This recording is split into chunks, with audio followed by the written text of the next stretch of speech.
ልጅቷ የምታድርግ ፍጠሩኝ፣ ልምጣ ውለዱኝ ብላ እኮ አይደለም የተወለደችው። ለምን እንዲህ ትባላለች? እንደዚህ እንዳረጋት ትንገረን።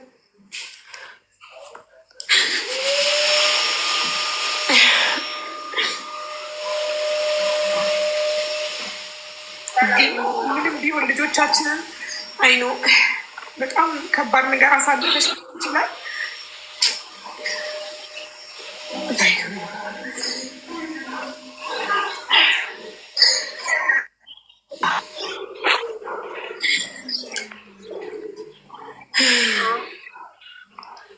ማውራት እችላለሁ። የእውነት እናቷ ነሽ ግን አንቺ አይደል? እርግጠኛ መሆን ፈልጋለሁ። ዝም ብሎ ማንም ሰው እንዲመጣ አልፈልግም። አንቺ መሆንሽን እርግጠኛ መሆን ፈልጋለሁ። እናቷ ነኝ እኔ፣ የማለት እናት ነኝ። ዶሮ አብራለሽ ከፈለሽ። የስ ፕሊሳ። ያው ያለውበት ቦታ ጥሩ ስላልሆነ ነው እንጂ አበራልሽ ነበረ። አትሊስት ፊትሽን ማየት ፈልጋለሁ ማለት እርግጠኛ መሆን ፈልጋለሁ። ታውቂያለሽ ሚዲያ ላይ በጣም ብዙ እኮ ለአብራልሽ ቪዲዮ። አዎ ቪዲዮ አብርተሽ ከዛ ኢንተርኔትሽ የማይሰራ ከሆነ ታጠፊያለሽ። መጀመሪያ የሚለውን ነው የምነካው።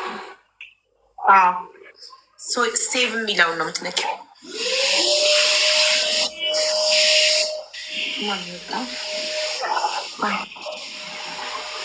መንገድ ላይ ስላሉ ነው። ችግር የለም። ካሜራውን አታንቀሳቅሽው አንዴ። መንገድ ላይ ነው። ኦኬ አሁን ማጥፋት ትችያለሽ። ቆይ እንትን ጫጫታ ላይ ነሽ?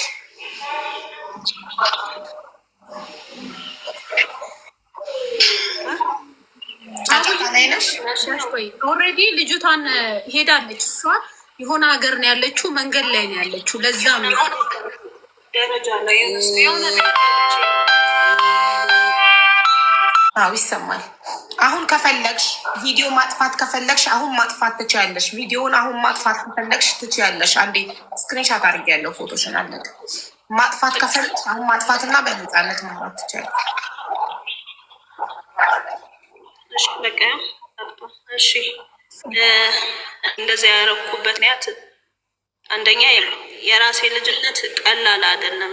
በጣም ማለት እንዴት ልበልሽ፣ ቀላል አይደለም። የእኔ እናት 6 ልጅ ወልዳ አንዳችንንም አላሳደገችም። ያው ባለባት በራሷ በግሏ ችግር ነው። እኔ ሰው ቤት ለሰው ቤት ነው አዲስ አበባ ተወልጄ ሰው ቤት ለሰው ቤት ነው ያደግኩት። የአዲስ አበባ ልጅ ነኝ። አልተማርኩም። ትምህርት ቤት ማለት አልተማርኩም ስልሽ ካደግኩ የተወሰነ በራሴ ተምሬያለሁ እንጂ ትምህርት ቤት ያስገባኝ ሰው የለም። ለልጅ እኔ ለእናቴ ልጅ ሳሎን ባል ነው የነበርኩት። ማለትም ይህን ሳስረዳሽ ከ4 ዓመት አካባቢ ላይ ያው ሰው ቤት ወጥቼ እናቴ ጋር በረፍት በምሄድበት ጊዜ ከጫካ ቅጠል ለቅሜ በጀሪካን ውሃ ቀድቼ ለጭቃ የጨረቃ ቤቶች ሲሰሩ ለጭቃ ውሃ ቀድቼ፣ ከብት የለንም፣ ምንም አይነት ንብረት የለን ማለት ነው። ቤት ራሱ የምንኖረው በጥገኝነት ነው። ይሄ ጭቃ ቤት እየተሰራ ጥበቃ የሚባል ነገር ነበር የምንኖረው። ባጣ እኔ ከከብት ስርበት ለቅሜ ቤት አምጥቼ ጠፍጥፌ ኩበት ሽጬ እናቴን ማኖር ልጅ ነበርኩኝ። እና ለእናቴ በጣም ብዙ መስዋዕትነት ከፍያለሁ። ግን እናቴ ሁልጊዜ እኔን ካጠገቧ ማሸሽ ነበር የምትፈልገው። ከፍ እያልኩም ስመጣ ያው በቃ ገንዘብ ነክ ነበር ከእናቴ ጋር ያለን ዝምድና። ካለኝ ትመጣለች፣ ከሌለኝ አትመጣም። ሰው ቤት ትከተኛለች፣ 30 ጠብቃ ትመጣለች፣ ደሞዝ ትወስዳለች፣ ትሄዳለች። በአጭሩ እናቴ ጋር ያለኝ። አባቴ ደግሞ ለአባቴ አንድ ልጅ ነኝ። ያውም በጣም የስለት ልጅ ነው። ግን አባቴ ምን ብሎ በጣም የሚደበድብ አባት ነው። የሚደበድብ ስልሽ ስለት ሁሉ ልጅ ላይ እስከ ማንሳት የሚደርስ እና ረጅም ጊዜ አልኖርኩም። ይሄ የሆኑ ወራት ነው ከቤተሰቦቼ ጋር የሆነ ወራት የሆነ ቀን እንዳልኩሽ በቃ አሁን ወደ የኔ ባጭሩ ይሄ ይሁንና ወደ መሀል ስመጣልሽ የማህሌትን እርጉዝ ስሆን የ19 ዓመት ልጅ ነበርኩኝ እኔ በዛ እድሜ። የማህሌት እናት አቤት ታሪኩን አትቆራርጩ። ኮመንት እያነበብሽ ከሆነ ኮመንት ሀሳብ ስለሚሰርቅ ኮመንት ሳታይ ወደ ግድግዳ ወደ ሌላ ነገር እያረግሽ ንገሪኝ። አንቺ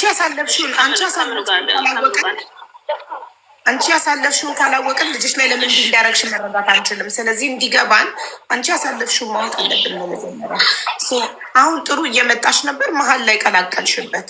ኦኬ ለእናትሽ ስንተኛ ልጅ እንደነበርሽ ሰው ቤት አስቀጥራሽ ደሞዝሽን ልትወስድ ስትመጣ ብቻ እንደምትነግሪሽ ነበር አይደል? ስትነግሪኝ የነበረው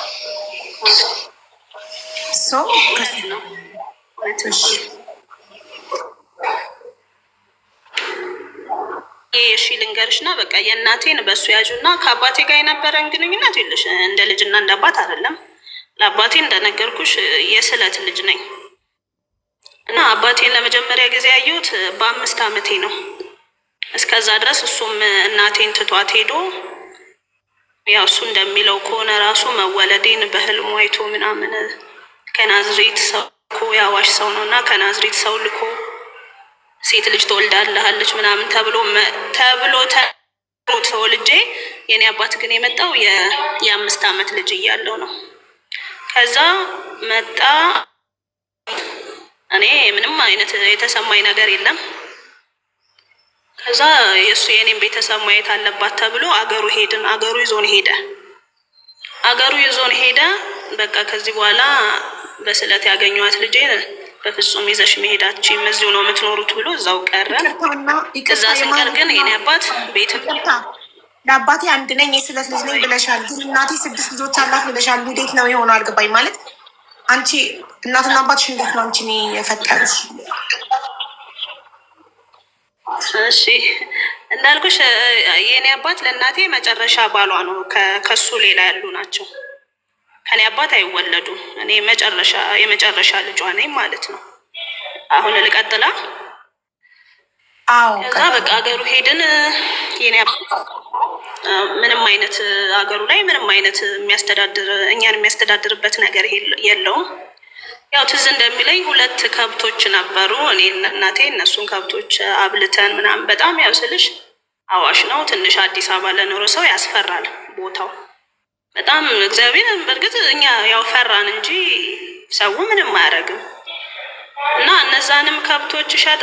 አባቴ በስለት ያገኘኋት አንድ ልጄ ነች ምን ነችም አይልም። ለራሱ ነው ገንዘቡን ውጭ ይበላል፣ ውጭ ይጠጣል፣ ለራሱ የሚያስፈልገው ይገዛል፣ ይገባል።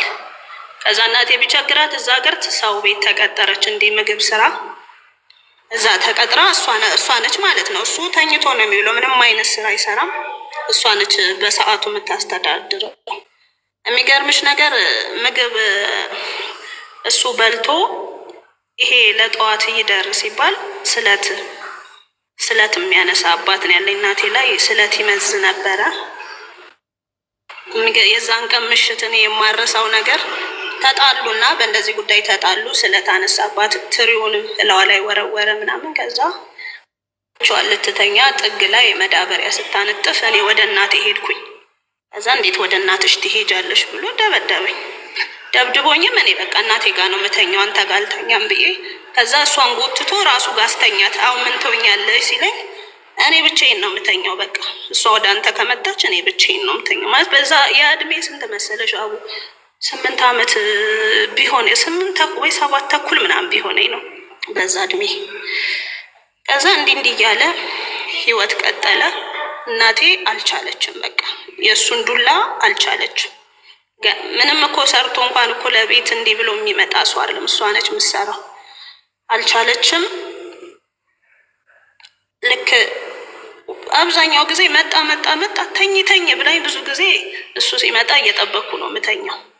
12 ሰዓት መጣ፣ 1 ሰዓት መጣ። በቃ እሱ መጣ ከተባለ መተኛት ነው። ለምን ውሃ ቀጠነ ብሎ ነው የሚማታው። ውሃ ቀጠነ ብሎ ነው የኔ አባት የሚማታው። ከዛ እናቴ አልቻለችም። በቃ ትታይ መጣች። እዛ ይዛኝ እንዳትመጣ ደብድቦ አባረራት። ከዛ ታይ ስትመጣ እሱ እዛው ሰፈር ላይ ነው ጥሎኝ፣ የትም ነው የሚሄደው የትም። የትም በላች ጠጣች ለበሰች የለም ማንም እዛ የለም። ማንም ማለት ነው ማንም ስለኔ ግድ የለውም ማንም ሰው አገሩ ማለት ስልሽ በጣም ጥሩ ህዝብ እንዳለ ሁሉ ደግሞ በጣምም በቃ ወጣ ያለ አመልም ያላቸው ሰዎች አሉ። እና እዛ በጣም ልጅነቴ ከባድ ነበረ። ከመደፈርም ድኛለሁ። ልደታ ማርያም ግንቦት ልደታ ማርያም ማገዶ ስለቅም የሆነ ጠላ ቤት ላይ አግኝተው አፍነው ሊወስዱኝ ሲሉ ሰውን ያስጣለኝ። ከዛ ማታ መጥቶ ልጅ እንዲህ ተደርጋለች ብሎ ሲናገረው ጭራሽ እንዴት ሆኝ። እኔ እኮ ገና 8 ዓመት እንኳን ያልሞላኝ ልጅ ነች። እንዴት እኔን ጥፋተኛ አድርጎ ያን ቀን እንደዛ ደበደበኝ። እንደገና ወስዶ ለእህቱ ሰጠኝ። እህቱ ጋር አደረገኝ። እህቱም ምንም ከሱ የተሻለች ያው ምናልባት እሷ ጋር አራበኝም ያው ሀቁን ያው ቢያንስ ሆድ ያልጎደለም ግን በቃ እሷም ስትማታ ምንም አይነት ምን ልበልሽ ቡና ዘነዘና አይቀራት ምን አይቀራት። ያገባች አዎ ታላቅ እህት ነች። ለአንቺ አክስትሽ ናት? የኔ አክስቴ ነች። ከዛ እሷ ጋር ደግሞ እየኖርኩ እያለ የሆነ ሰዓት ላይ ጠፋ። እኔም በቃ ቦታ ልቀይር ነው ልጅህን ውሰድ አለችው። ከእሷ ጋር ወስዶኝ እንደገና ማን ጋር ይሰጠኛል? እህቱ ልጅ ለሌላኛው የእህት ልጅ ይሰጠኛል። እዛ የእህት ልጅ እዛም ሰጠኝ። በቃ ምን ልበልሽ ሌሊት ነው ውሃ ልቀዳ የምነሳው። ሌሊት ውሃው ወራጅ ውሃ ነው እዛ የሚጠጣው። ይልሽ አቡ ወራጅ ውሃ ሌሊት ሰው ሳይረጋጋ ሄድ ገብተው ሳይዋኙበት ምናምን ወደዛ ያለ ሰው በደንብ ያውቋልና ለመጠጥ እንዲሆን ተብሎ ሌሊት ነው የሚቀዳው። ይሄ ወፍ ሳይንጫጫ ምናምን ይባላል። እና በዛ እድሜ እኔ ነኝ ያንን ውሃ ሌሊት ተነስቼ የምቀዳው። እና በቃ በዛ የምችለውን ሁሉ ነገር እኔ ነኝ የምሰራው እንደ ቤት ሰራተኛ ማለት ነው። ያ ሁሉ አለፈና እንደገና እናቴ የሆነ ሰዓት ላይ ትመጣለች። ስትመጥ ክስቴ እችኛ የመጀመሪያ የነበርኩባት አክስቴ ልጅሽን ውሰጂ፣ እኔ አንድ ነገር ብትሆን እኔ ተጠያቂ አልሆንም፣ ልጅሽን ውሰጂ ስትላት ያው እናቴ ይዛኝ ወደ አዲስ አበባ መጣች ማለት ነው። ስንት ዓመተ ምህረት ላይ መሰለኝ 96 ላይ ያኔ በቃ 9 ዓመት አይደለም 96 10 ዓመቴ ነበረ። ግን እነሱ ጋር የነበርኩት ያው 95 ምናምን መሰለኝ እንደዛ ነው አይደል? እንደዛ ነው።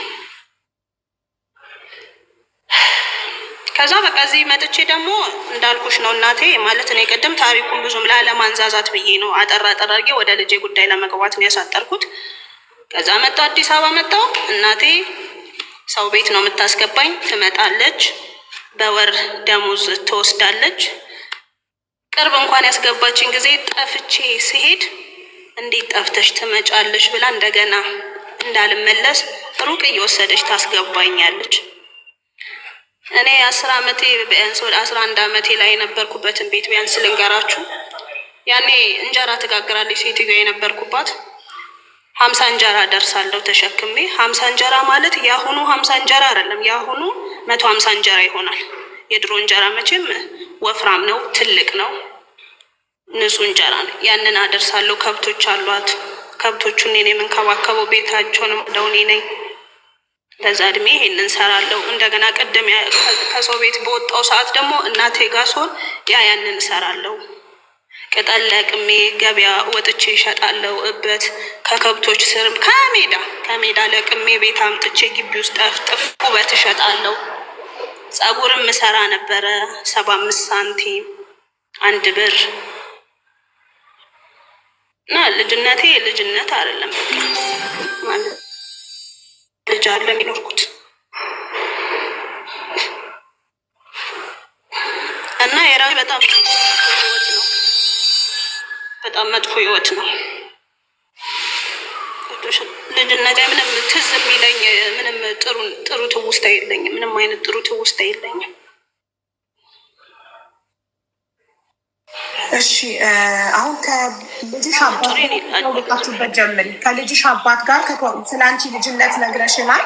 አሁን ከልጅሽ አባት ጋር ከተዋወቃችሁበት ሀብላችሁ ከተያያችሁበት ቀን ጀምሪ።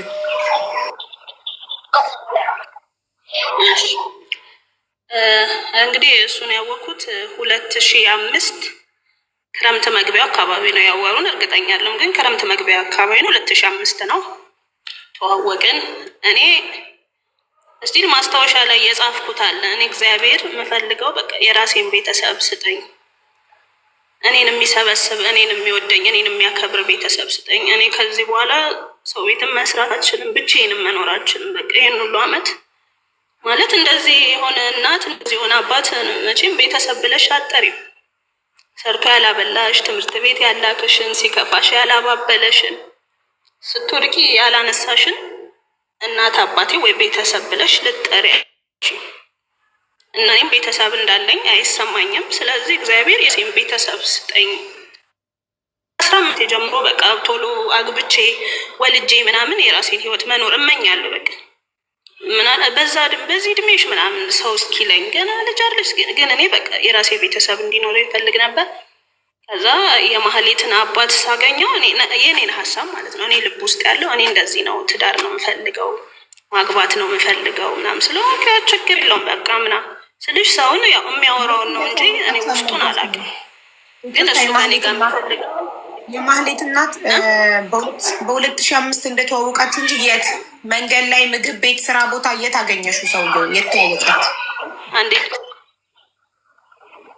ስራ ቦታ ወደ 22 ድንበሩ አካባቢ መስተንግዶ ሰራ ነበረ። በዛን ሰዓት ድንበሩ አካባቢ ነው 22። ኦኬ እኮ መስተንግዶ በቃ በዛ ግንኙነት ጀመር ምናምን። መስተንግዶ ስትሰሪ እሱም ማስተናጋጅ ነበር ወይስ ከስተመር ነበር? ከስተመር ነው። የዛ ሰፈር ልጅ ነው። የዛ ሰፈር ልጅ ነው። በቃ እንደዚህ ያለ እንትን ግንኙነት ጀመርን። ጓደኛ ማለት ጊዜ ምናምን እኔ ማለት ጊዜ መውሰደ ይሄ እንደ ሴት ቆይ ምናምን የሚል እኔ በራሴ በቃ ሰው የሆነ ሰው ፈልጋለሁ፣ የሆነ የማዋራው ሰው፣ የሆነ የሚወደኝ የምወደው ሰው በቃ በሰዓቱ ፈልግ ነበረ። ምንም መስፈርት የለኝም፣ ሰው መሆኑ በቂ ነው። እኔ 74 ሳንቲም አላቅም፣ ባዝሊን አላቅም፣ ምንም አላቅም። ምናልባት ሻይ ጠጥተን ምናምን ሊሆን ይችላል። በቃ ቤቱ እዛው ነው፣ ያው ቤቱ ሄዳለሁ ማለት ነው።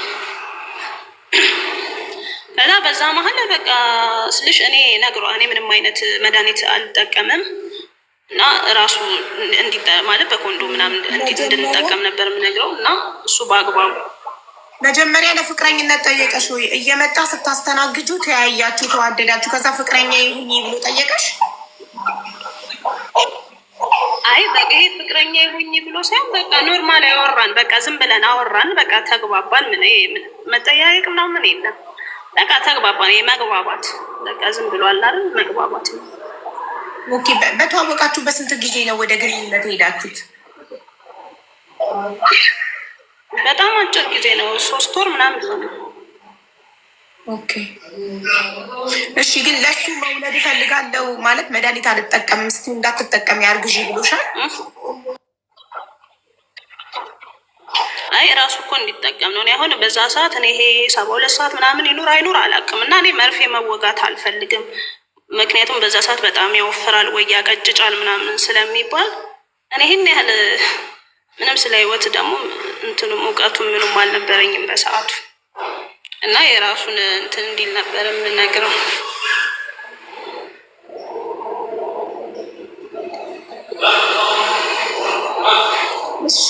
እኔ ኮሚዩት የማደርገው እኔ ጋር ግድግዳ እየነሱ እየተሰራ ስለሆነ ድምፅ እንዳይረብሽ ነው ተመልካቹ። እኔ ሚዩት ማድረገው አንቺ ዝም ብለሽ ቀጤና እኔ ጥያቄ ሲኖረኝ ሚዩቴን አብርቼ ጥያቄን አቀርባለሁ። እሺ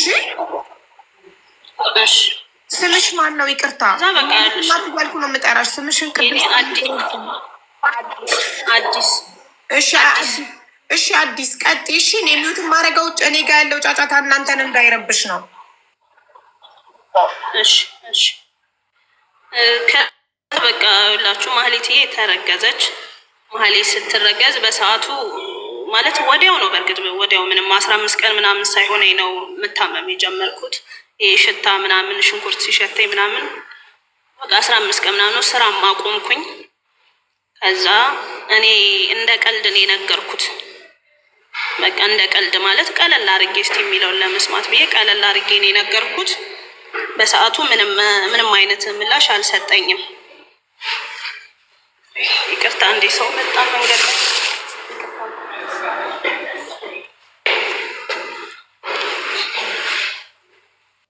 ከዛ በቃ እኔ እሱን ማለት ሁኔታውን አዝማሚያውን ሳየው ምንም ጥሩ ምላሽ እንደሌለው ገባኝ ከሁኔታው። ሊቀበል የማይችል ሰው እንደሆነ።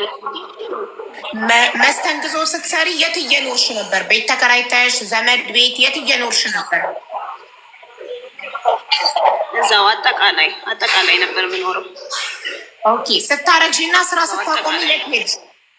ስታረግዢና ስራ ስታቆሚ የት መኖር ጀመርሽ? እሱ ቤት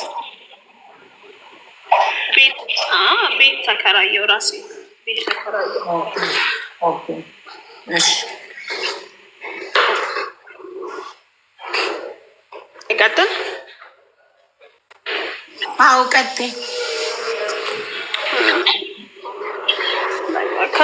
ከዛ በኋላ ቤት ተከራየው ወደ መገናኛ አካባቢ ነው። መገናኛ አካባቢ ቤት ተከራየው። ከዛ ተመላላሽ ስራ ልብስ ምናምን ማጠብ ገባው ማለት ነው።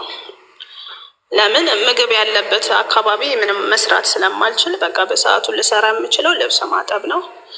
ያንን እየሰራው ያለ በጣም እየታመምኩ መጣው። በጣም ታመምኩኝ። ሴትዮዋ ሆስፒታል ወሰደችኝ። ተመረመርኩ። እርጉዝ መሆኔ ተረጋገጠ። ከዛ አሰሬ ደወለችለት፣ ቢያንስ ተነጋገሩና ይሄንን ነገር ወስኑ ምናምን ብላ። እሱ በሰዓቱ የት ነበረ እንግዲህ ወሩም ይሄ ወር ነው፣ ጥቅምት ወር ነው የዛሬ 12 ዓመት። እሱ በሰዓቱ እኔ እንደዛ በመሆን ሰዓት እሱ ገብርኤል ነበረ፣ ቁልቢ ገብርኤል ሊዝናና መጥቶ ማለት ነው። ከሌሎች ጓደኞቹ ጋር ሊዝናና መጥቶ ቁልቢ ገብርኤል ነበር። መጀመሪያ ማርገዝ ከዛ ባዮ አይደውልም። እኔ እርጉዝ ነኝ እርግዝና ተፈጥሯል ስትይው የሰጠሽ ምላሽ ምንድን ነው? እሺም እምቢም አላለም፣ ዝም ነው ያለው። በሰዓቱ እንደዚህ ልጅ በዛን ሰዓት እሺም እምቢም አላለም፣ ዝም አለኝ። ከዛ እኔም አልተጫንኩትም እንዳልኩሽ ቤት ተከራይቼ በራሴ በቃ ትንሽ ድስት ምናምን በቃ ሳር ፍራሽ ምናምን ገዝቼ ጀመርኩ ለራሴ መኖር ማለት ነው። ከዛ ቁልቢ ገብርኤል በጣም በታመምኩ ጊዜ ግን ምንድን ነው እንዴት ነው ስለው እኔ አያገባኝም ቶርጂ በኋላ ለሚፈጠረው ነገር እኔ ኃላፊነት አልወስድም። ደም እንባ ነው የምታለቅሽው አለኝ። ደም እንባ ነው የምታለቅሽው ሲለኝ በሰዓቱ እኔ ደነገጥኩ። ለምን ደነገጥሽ ብትኝ ቁልቢ ገብርኤል ነው ለንግስ ሄዶ ለንግስ መጥቶ እሱ ያለው ቁልቢ ገብርኤል ነው ያለው። እንዴት እንደዚህ አይነት ቦታ ክርስቲያኑ ነው እንዴት እንደዚህ? እኔ በጣም ውርጃ በጣም ነው የምጠየፈው። በጣም ነው ምፈራው። በጣም ነበር ምፈራው። እኔ በዛ እድሜ ምንም አይቼም አላቅም፣ ምንም አላቅም። ግን እንዲሁ በቃ ፈራለሁ እንዲሁ ትልቅ ምክንያቱም ሰው መግደል ነው ብዬ ስለማስብ ፈራው። ባይፈጠር ጥሩ ነበረ። ከዛ እንዲ ያልከኛው አስወርጅ ያልከኛው ደም እንባ ታለቅሻለሽ አልክ። አዎ በቃ እኔ አንተ ላለህበት ለገብርኤል በቃ እንዲያበረታኝ ድጋፍ እንዲሆነኝ ጸልይልኝ። እኔ ከዚህ በኋላ ደውዬ ራሱ ምንም ነገር አልጠይቅህም ብዬ ከሱ ጋር በዛን ሰዓት ጨረስኩ ማለት ነው ወሬ። ከዛ በቃ መድኃኒት ምናምን ተሰጠኝ። ያው እንጃ ከእርግዝናው ጋር የማይጋጭ መድኃኒት ተሰጠኝ ምናምን። ከዛ በኋላ ልብሱን ማጠብ አልቻልኩም። በጣም ታመምኩኝ። ከ70 ምናምን ኪሎ ወደ 50 ኪሎ ገባው። በጣም ኪሎ የቀነሰ ምንም አይነት ምግብ በሰዓቱ አላገኘም። ምንም ወስፋት የሚፈልገው ስጋ ነክ ነገር ነው። እኔ እንኳን ስጋ ነክ በሰዓቱ ሽሮን በአግባቡ ለራሴ መግባት የምችል ሰው አልነበርኩም።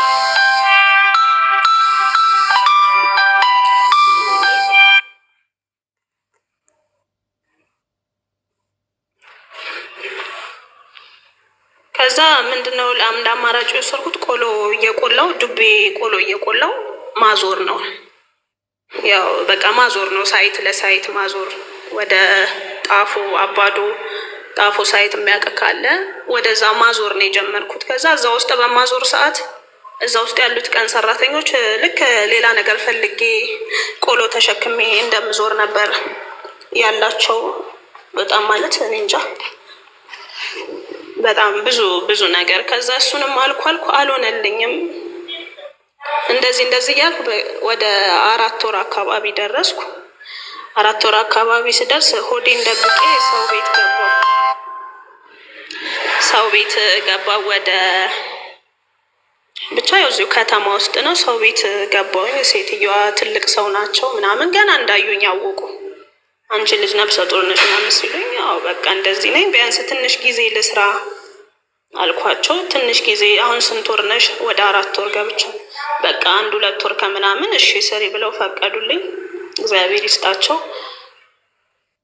እነሱ ጋር 7 ወር እስኪሆን ድረስ ሰራው። ቤቱ ስራ አይከብድም።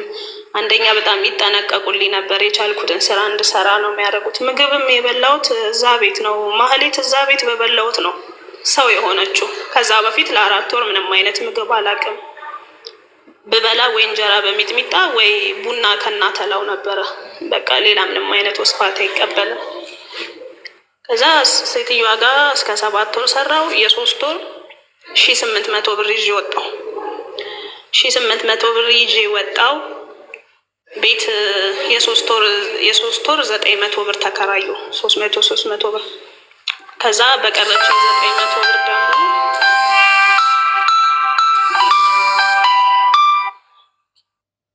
በቀረችኝ 900 ብር አንዳንድ ነገር የሚያስፈልጉኝን ነገር አድርጌ በፊት ያኔ መጀመሪያ ተከራይቼ የነበረው እቃ እናቴ ጥገኝነት ነበር። እናቴ አሁንም ጥገኝነት ነበር ሰው ጋር ያለችው እና እሷ ጋር አስቀመጥኩ። አደራ ያው ከ3 ወር በኋላ ስወጣ ስለምፈልገው ትሰጭኛለሽ ምናምን ብዬ እሷ ጋር አስቀምጬ ያንን እቃ ወሰድኩኝ። ከዛ እንደውም የምቀበላት አልመሰላት መሰለኝ። ተጣልተን አሉላ እንዴት የሰጠሽኝን እቃ ትቀበይኛለሽ ብላኝ ከእናቴ ጋር በጣም እሷ ያለችውን እንደውም ብትሰሙ እኔ ባልኩት ንግግር አትገረሙም ነበር። እሷ እናቴ እኔ ነብሰ ጡር ሆኜ ያለችኝን ያውም እንደዛ ልጅነቴንም ያለምንም ስስት የሰጠዋት እናቴ ያለችኝን ደግሞ ብትሰሙ በዛ ሰዓት አትገረም። ግን እኔ ቃሉን መድገም አልፈልግም። ከዛ በቃ እንደዛ ተከራየው። ምንሽ 900 ብር ምን ሊያደርግ ይችላል? ምንም አያደርግም። ከዛ አሁንም ተመልሼ ስራ ምናምን የሆነ ነገር ስፈልግ ምንም አይነት ስራ ማግኘት አልቻልኩም። እንደውም ድለላ ቦታ ሲሄድ የሆኑ 200 ብር ምናምን ሰዎች ይሰጡኛል። አንዳንዶቹም ደግሞ እንዲህ የሆነ ነገር በቃ አይተውኝ እንደዚህ ይሄ ከሌ ዘመድ ተብሎ ጓደኛ ተብሎ ምንም አይነት ሰው ህይወቴ ውስጥ አልነበረ። ምንም አይነት ሰው እና 9 ወሩን እንደ 9 ዓመት ያሳለፍኩት። እንደ 9 ዓመት ነው 9 ወሩን ያሳለፍኩትኝ። ከዛ ያው አይደርስ የለም ደረሰ። ነሐሴ 11 ለ12 ቀን ሙሉ እሑድ ቀን ነው እንዳለ ምጤ እሑድ ቀን ነው። ብቻዬን ነኝ። ምንም አይነት ሰው የለም። ጎረቤት ምናምን የነበሩት ዳና ድራማ ሊያዩ ተሰብስበው ሌላ ቤት ሄደዋል እና ብቻዬን ነበርኩኝ ሰዓቱ።